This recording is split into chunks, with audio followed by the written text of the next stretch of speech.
कोल्हापूर जिल्ह्यात रात्री घरफोडी करणाऱ्या आरोपीस अटक करून करवीर पोलीस ठाण्याच्या हद्दीतील एकूण 14 घरफोडीचे गुन्हे उघडकीस आणण्यात स्थानिक गुन्हे अन्वेषण शाखा कोल्हापूर यांना यश आले आहे। आरोपीकडून 230.190 ग्रॅम सोने, 3 किलो चांदी आणि इतर साहित्य असा एकूण 44,68,050 रुपये किमतीचा मुद्देमाल जप्त करण्यात आला। त्यानुसार स्थानिक गुन्हे अन्वेषण शाखेचे पोलीस निरीक्षक सुशांत चव्हाण यांच्या मार्गदर्शनाखाली तपास पथके तयार करण्यात आली। स्थानिक गुन्हे शाखा कोल्हापूरकडून एक चांगली डिटेक्शन आज झालेली आहे। करवीर पोलीस स्टेशनमध्ये मागचे 2 वर्षापासून पर्टिक्युलरली पाचगाव एरियामध्ये वेगवेगळे घरफोडीचे गुन्हे घडत होते। त्या अनुषंगाने एक लेटेस्ट गुन्हा 693/25 जे नोव्हेंबर 2025 घडलेला होता। त्यांची तांत्रिक पद्धतीने गोपनीय पद्धतीने माहिती काढताना आरोपी जे आहे प्रताप कदम ते 27/1/2026 रोजी त्यांना अटक करण्यात आलं। तो आरोपी प्रताप कदम राहणार शिरोली MIDC आहे आणि त्यांच्याकडून ते 693/25 गुन्हा उघड करण्यात आला।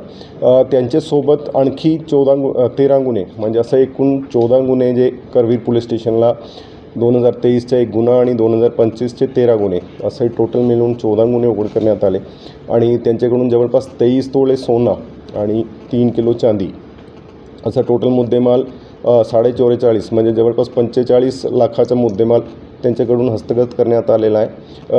मूळ गुन्ह्यामध्ये आज आरोपीची MCR झालेली आणि पुढे पण आमचा तपास चालू आहे।